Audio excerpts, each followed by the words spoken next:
Hola, qué placer podernos encontrar y hacerlo desde Café Estaciones, donde para buenos momentos siempre garantizamos la mejor compañía. Hoy nuestro programa cuenta con una invitada de lujo, la doctora en Ciencias de la Educación y también investigadora, Yenisca Martínez Díaz. Muy buenas tardes y bienvenida, Yenisca. Buenas tardes, muchas gracias por la invitación.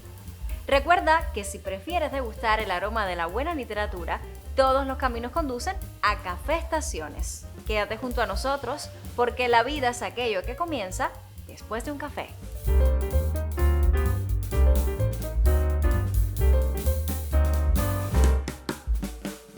Yenisca Martínez Díaz, Cienfuegos 1976. Es doctora en Ciencias de la Educación e investigadora de la Universidad de Ciego de Ávila.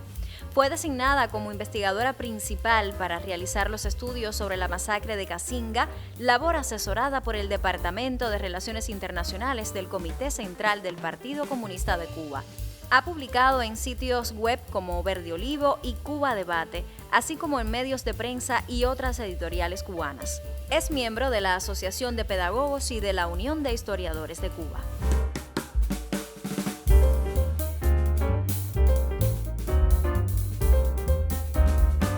Yenisca, ¿cómo descubres los sucesos de Casinga y qué te lleva a hacer de ellos un libro? Bueno, siendo profesora de la Universidad de Ciencias Médicas en el marco de un evento científico que nada tenía que ver con historia, un compañero que había sido internacionalista en Etiopía me habla por primera vez de que en Ciego de Ávila habían internacionalistas que habían sido protagonistas de un hecho que había ocurrido en Angola, del cual desconocía, y era precisamente los sucesos de Casinga. En ese momento, pues, bueno, me enamoró de la idea de abordar sobre ese tema porque era desconocido para mí y para mi sorpresa muchas personas con las que después hablaba, pues, no conocían de ese suceso, incluso personas que habían estado en los últimos años de la guerra en Angola, 88, 89, tampoco conocían sobre esos sucesos.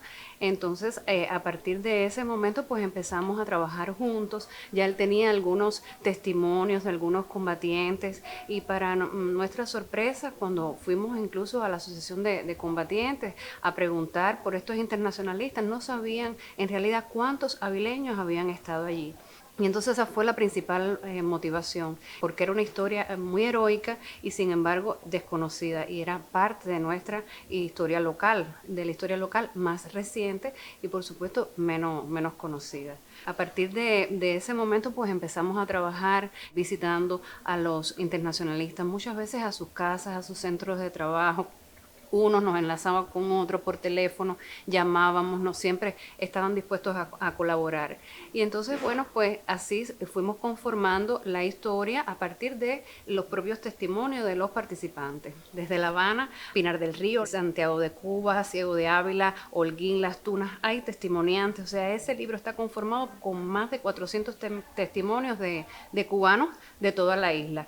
Precisamente este pequeño libro engloba lo que es la actuación avileña, porque precisamente los avileños fueron los que enfrentaron la aviación sudafricana. De hecho, fueron en la provincia que más baja tuvo. De los 16 caídos en los sucesos de Casinga, 8 fueron avileños. Entonces, ya cerca del 4 de mayo, a raíz del 30 aniversario de ese hecho, el Comité Central del Partido nos contacta aquí en Ciego de Ávila a través de la vía correo, porque bueno, ya ese trabajo que habíamos presentado trascendió y éramos los avileños de buenas a primeras los que más sabíamos sobre Casinga.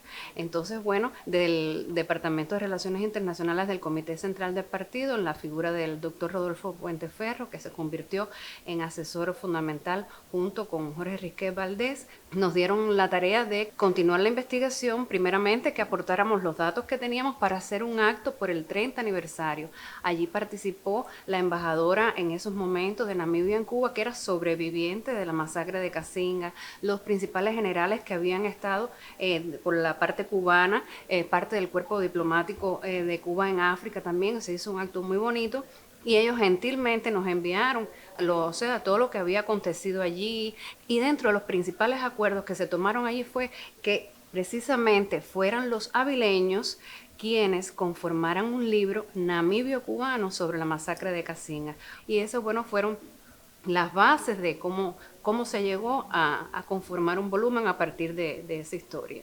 ¿Cuán engorrosa te resultó esta investigación y qué tiempo tomaste en conformar el volumen? Precisamente este libro que recién se presenta en la feria fue un proceso de estudio largo, porque hubo que visitar esas provincias que te mencionaba, contactar a los combatientes, pero más que engorroso fue de mucha satisfacción, porque poder constatar en la sencillez de esas personas que visitábamos en sus casas, muchas veces que la familia incluso desconocía del heroísmo de esos miembros de la familia, fue muy motivante y o sea, una cosa condujo a la otra.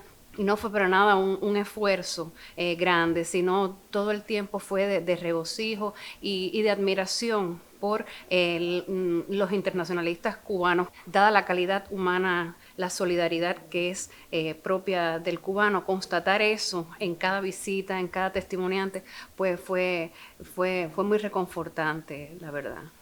Te propongo entonces, Yanisca, hacer una pausa en la conversación. Así de paso disfrutamos del café y luego continuamos con nuestro diálogo.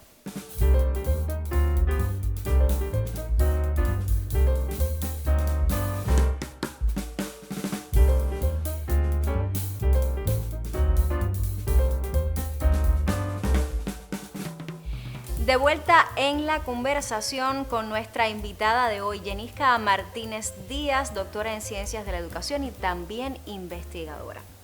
Sobre este libro que nos has sugerido en el día de hoy, ¿tienes algún pasaje en específico que quisieras resaltar para los televidentes? Sí, cómo no. Al final del libro viene una breve historia de un combatiente que ya desgraciadamente murió, Arturo Gómez. Él era trabajador de Transtur y operaba en un ómnibus que trasladaba turistas, y en una ocasión tuvo la experiencia de llevar una familia a las playas de Trinidad, pero llevaban una niña pequeña y la niña no estaba adaptada al calor y demás. Entonces él ayudó a contentar a la pequeñita con el aire acondicionado porque la niña tenía calor, le ofreció un caramelo y en agradecimiento el padre va al conductor. Entonces pasó algo inusual. Hablaron en varios idiomas, hablaron en español, hablaron parte en inglés y entonces ante la pregunta de que cuántos idiomas sabía, decía, Arturo responde, bueno, también hablo portugués. Le dice, ¿y portugués cómo? Dice, bueno, es que estuve en Angola, en misión internacionalista, y cómo, en qué años, y entonces, bueno, ahí se da toda una trama y el desenlace es muy interesante. El inglés había sido pagado por las tropas sudafricanas para pilotar un Mirage de aquellos que asediaron a los cubanos y de forma particular a los habileños. Arturo era uno de esos combatientes antiaéreos que estaban precisamente en línea directa con los bombarderos, o sea que desde una pieza antiaérea él pudo prácticamente ver la cara de los pilotos, y uno de esos pilotos había sido este personaje que se le presentaba en la historia. Al final no entendía qué móvil lo había puesto, lo había ubicado en aquel terraplén desprovisto, porque las armas con las que contábamos los cubanos en aquellos momentos eran armas muy vetustas que no tenían prácticamente posibilidad ante aquellos Mirage que eran lo último que había en cuanto a aviación en aquellos momentos. Entonces Arturo le decía, nos mueve eso porque es que llevamos en la sangre el internacionalismo, desprendidos de la familia y de todo bien, pues entonces fueron a dar su vida por otros, porque Angola sostuviera su independencia, para que se lograra la independencia de Namibia, y esto también trajo consigo que se derribara el apartheid. Muchas gracias, Yanisca, por tu presencia hoy en nuestro programa, un programa que ha sido emotivo, de mucho sentimiento y sobre todo de amor hacia la historia local. gracias a ustedes, al colectivo de este programa, y le agradezco muchísimo también como ciudadana, no solo como invitada, porque es una labor muy bonita la que hacen de tratar de preservar, en esta lucha de preservar los elementos más valiosos de nuestra cultura, en la que también se incluye nuestra historia. Muchas gracias. Por hoy cerramos nuestro tiempo desde la librería Ateneo Juan Antonio Márquez, pero la invitación queda hecha para el reencuentro, porque si prefieres degustar el aroma de la buena literatura, todos los caminos conducen a Café Estaciones. Nos vemos la próxima semana.